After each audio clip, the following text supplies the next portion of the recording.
I always believed that my marriage was built on a foundation of trust. For 12 years, my wife and I had shared a life together, a home filled with memories, arguments, laughter, and quiet Sunday mornings with coffee on the porch. Charleston, South Carolina, was our little slice of paradise: cobblestone streets, the smell of the ocean carried inland by the breeze, pastel-colored houses lined up like old friends. It was the kind of place where people waved to you on the street, where everyone seemed to know everyone. But in a city where appearances mattered, secrets had a way of festering behind closed doors. The night it all began, I came home later than usual. My construction business had been running me ragged: deadlines, delays, angry clients, and I'd stayed late at the site to finish up some paperwork. When I unlocked the front door of our house on East Bay Street, something felt off. The living room lights were dimmed, and there was a faint smell of perfume lingering in the air, not the kind my wife usually wore. "Anna?" I called out, setting my keys on the table. No answer. I walked through the house, listening. The soft hum of the dishwasher, the distant sound of a TV left on in the bedroom. My heart thudded against my chest, though I couldn't explain why. She appeared in the hallway a moment later, her hair slightly messy, her cheeks flushed. "You scared me," she said, too quickly. "I didn't hear you come in." I tried to smile, but something about her tone made my stomach tighten. "Everything okay?" "Of course," she said, forcing a laugh. "Just relaxing." "How was work?" She moved past me into the kitchen before I could respond. My eyes followed her. Anna had always been beautiful, but that night she seemed almost glowing. Like she'd been somewhere I hadn't been invited. I told myself I was imagining things. I was exhausted, stressed.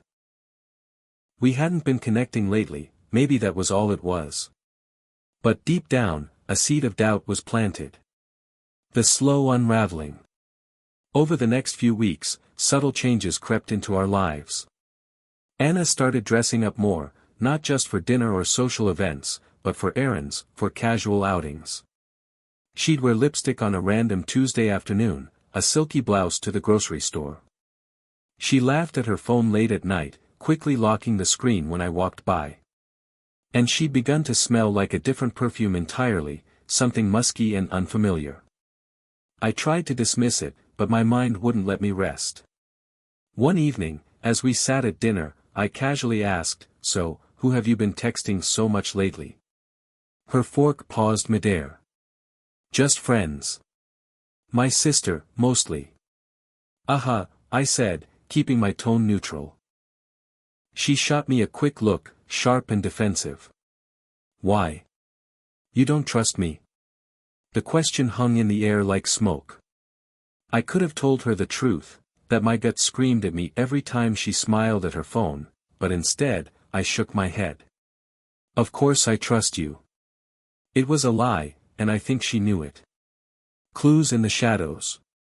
One Saturday morning, Anna said she was going out shopping with a friend. She kissed me on the cheek, grabbed her purse, and left with a breezy, "Don't wait up for me." I waited 5 minutes before I followed her.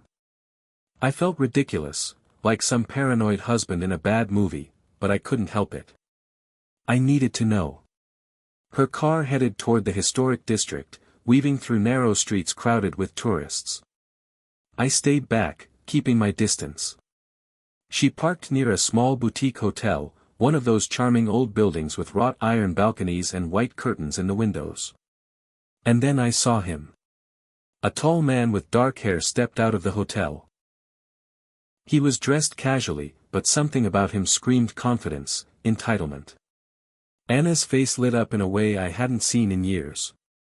She walked straight into his arms, and they kissed. My world shattered in that moment. I gripped the steering wheel so tightly my knuckles turned white. I couldn't breathe. Couldn't think. They disappeared inside the hotel together, and I sat there, staring at the door, feeling like my chest was caving in. When Anna came home hours later, she smelled like that same musky perfume. She smiled at me, pretending nothing had happened. And I smiled back, pretending my heart wasn't broken. The investigation. I didn't confront her right away. Instead, I started gathering evidence. I went through our shared bank account and noticed small charges at restaurants and bars we'd never been to. I checked her phone when she was in the shower, but she'd set a new passcode. So I hired a private investigator. His name was Hank, an older guy with a gruff voice and a face like worn leather. When I explained my situation, he just nodded knowingly. "Give me a week," he said. "We'll see what we find." Those 7 days were torture. Anna acted like everything was normal, cooking dinner, laughing at TV shows, chatting about work, while I lay awake at night, replaying the image of her kissing that man outside the hotel. When Hank finally called, his voice was grim. "You were right," he said. "She's seeing him. Got photos and everything. You want me to send them, or meet in person?" "Send them," I said, my throat tight. When the email arrived, I opened it alone in my office. There she was, my wife, my partner, my best friend, wrapped around another man. In restaurants, in his car, in that damn hotel. The photos were undeniable. And with them came rage. The confrontation. I didn't plan it. Not really. One evening, when Anna walked through the door, humming softly to herself, I was sitting at the kitchen table with the printed photos spread out in front of me. Her humming stopped. What is this?" she whispered, her face draining of color. "You tell me," I said, my voice eerily calm. She reached for the photos, but I slammed my hand down. "Don't. Just, don't." Tears welled in her eyes. "I can explain." "Explain." I laughed bitterly. "You think there's an explanation for this? For sneaking around like a coward while I worked myself to the bone for us?" Her shoulders shook as she started to cry. "I didn't mean for it to happen." "Who is he?" She hesitated, then whispered, "David." "David." Just a name, but it burned into my brain like a brand. "How long?" I demanded. 6 months. 6 months. Half a year of lies. Half a year of coming home to me with his hands still on her skin. Something inside me snapped. The revenge. I didn't scream.